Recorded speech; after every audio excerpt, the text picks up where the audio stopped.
Everyone, आप सभी का स्वागत है आपके अपने यूट्यूब चैनल पर। और आज हम मेंस 2022 का जो आपका पेपर होने वाला है उसमें जो पहला जो सेक्शन खुलेगा उसमें मैथ और रीजनिंग के सवाल आएंगे, जिसमें आपके 30 मैथ के और 30 रीजनिंग के आएंगे। तो उसकी स्ट्रेटजी के बारे में बात करेंगे कि इसको आपको एग्ज़ाम में किस तरीके से अटेम्प्ट करना है और किन किन क्वेश्चनों को, किन किन चैप्टर के क्वेश्चनों को आपको पहले स्किप करके चलना है, कैसे और कितने क्वेश्चन करेंगे, इसके बारे में भी हम डिटेल से इस वीडियो में बात करेंगे। मुश्किल से 5 या 7 मिनट का वीडियो होने वाला है ये। तो सबसे पहले हम इसमें देख लेते हैं कि आप जो टोटल 60 क्वेश्चन आएंगे उसमें से अगर मैं बात करूं मैथ्स की और मैं बात करूं रीजनिंग की, मैथ्स में आपके 20% ऐसे आएंगे जो आप आराम से आसानी से कर सकते हैं। और रीजनिंग में बात करें तो लगभग आपके 22 और 23% ऐसे आएंगे जो आप आराम से आसानी से कर सकते हैं, या आप किसी भी एग्ज़ाम का पैटर्न देखेंगे तो वहाँ पर आपको आसानी से मिल जाएंगे। यानी लगभग लगभग आपके 40% आप 40 से 42% आसानी से कर पाओगे।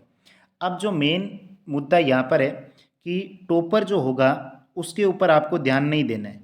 टॉपर जो होगा वो 170 प्लस, जिसकी मैथ्स रीजनिंग स्ट्रॉन्ग है, 170 प्लस स्कोर आराम से करेगा, 175 भी करेगा, है ना। लेकिन अगर आप मैथ्स या रीजनिंग के पहले सेक्शन में एवरेज हैं तो आप कोशिश करें कि आप जो है वो 50 प्लस क्वेश्चन जो है टारगेट करके इसको 50 प्लस करने की कोशिश करें। यानी कम से कम आप 50 जो है वो क्वेश्चन इसमें सही करने की कोशिश करें, और वो सही होंगे जब आप अपने हिसाब से सही ढंग से पेपर को अटेम्प्ट कर पाओगे तो 50% सही हो जाएंगे। देखो 40 हो गए और अब 10% आपको छांट करके उसमें से करने, जिसमें आपको ऐसा लगे कि मैं इस पर्सन को कर सकता हूँ उसी को करें।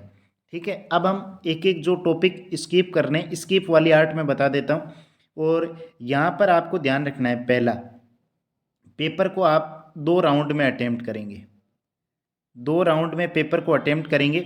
2 राउंड इसलिए मैं बोल रहा हूँ, पहले राउंड में सबसे पहले जो आपको एकदम इजी पर्सन होते हैं उन्हीं को अटेम्प्ट करना है, जो पर्सन आपके देखे हुए हैं और जो पर्सन आपके जिनकी लेंथ कम है। लेंथ कम का मतलब जो 2 या फिर 3 लाइन के पर्सन है। ठीक है, जो दो लाइन के या 2 लाइन के, 1 लाइन का या इस तरीके के पर्सन है, उन्हीं को आपको पहले राउंड में अटेम्प्ट करना है। और सेकंड राउंड में आपको क्या करना है, सेकंड राउंड में जो बड़े वाले क्वेश्चन आएंगे उनमें आपको वही पर्सन अटेम्प्ट करने हैं जो आपके देखे हुए हैं। पहले से अगर आपके देखे हुए पर्सन है उन्हीं को अटेम्प्ट करना है। अगर देखा हुआ पर्सन नहीं है तो दूसरे राउंड में उसको भी छोड़ देना है, क्योंकि वहाँ पर आपका क्या है कि वो अगर देखा हुआ पर्सन नहीं है और अगर आपने उसको करने की कोशिश की, आपने नीचे डायग्राम बनाया या फिर उसको करने के हल करने के लिए प्रयास किया, तो आपका 1-2 मिनट तो वहाँ पर कंज्यूम होगा। वो पर्सन अगर मान लो बाई चांस नहीं हुआ तो वहाँ पर आपका क्या होगा, उस 3 मिनट में आप एक पर्सन से ही कर सकते थे, लेकिन 3 मिनट में आपने एक भी पर्सन हल नहीं किया तो वो आपका नुकसान होगा। अब टॉपिक कौन से छोड़ कर के चलने उनके ऊपर देख लेते हैं। सबसे पहले अगर हम रीजनिंग की बात करें तो रीजनिंग में ध्यान रखना, एक तो आपका सीरीज के जो पर्सन आते हैं, सीरीज के पर्सन आएंगे, उसमें से जो आपकी सीरीज जैसे देखते ही अगर सीधा सिंपल सा लॉजिक नहीं लग रहा है तो उसको आपको स्किप कर देना है, इस चीज़ का ध्यान रखना।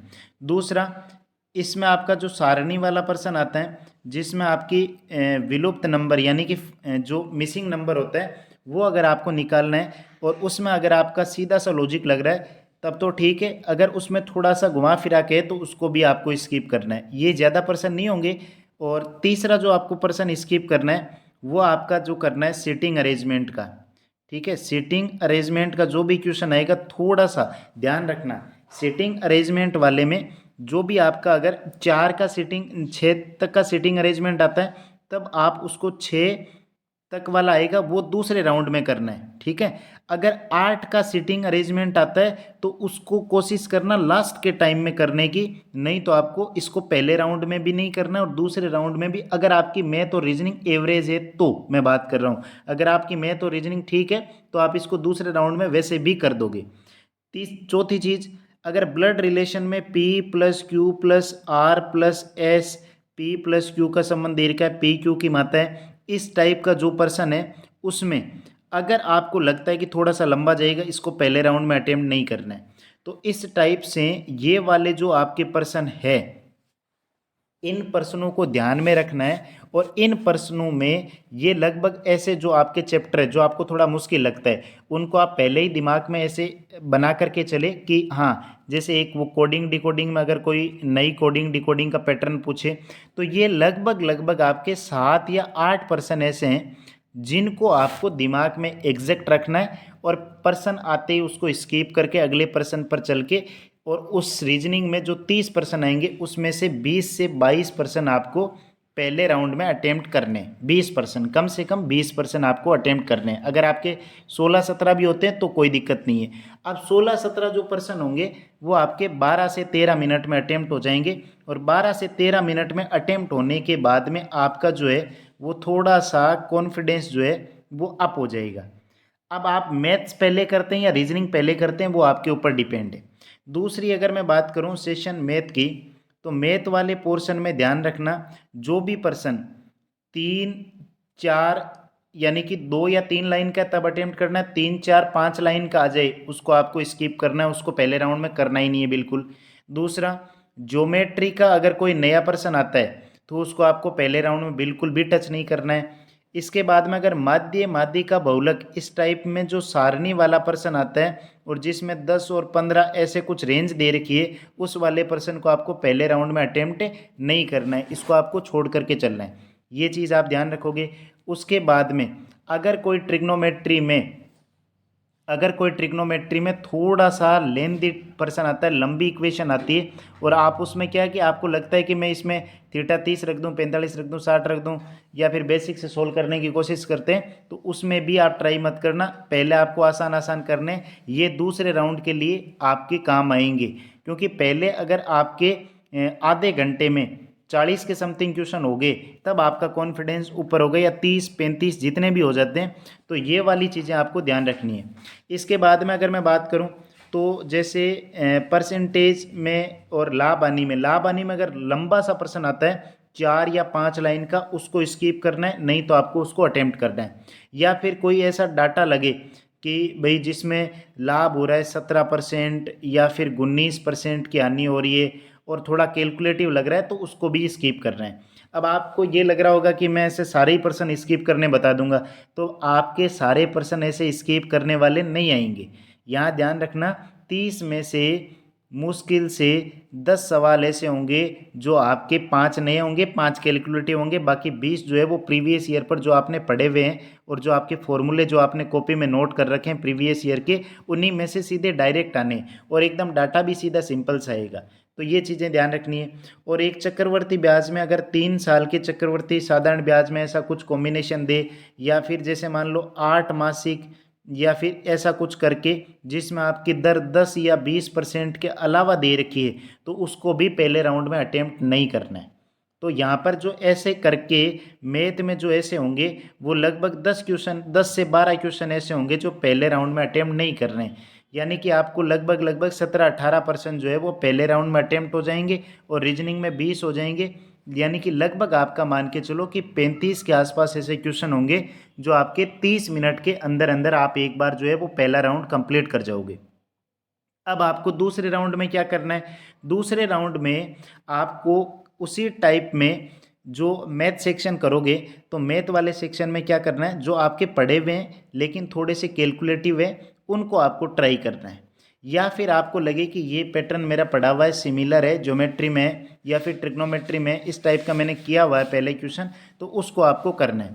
अब उन वाले में आपको क्या होगा, धीरे धीरे जब पर्सन हल होने स्टार्ट होंगे तो आपका क्या होगा कि लगभग लगभग आप 50+ इस तरीके से जो है वो क्वेश्चन को कर पाओगे, आराम से कर लोगे, कोई दिक्कत नहीं है।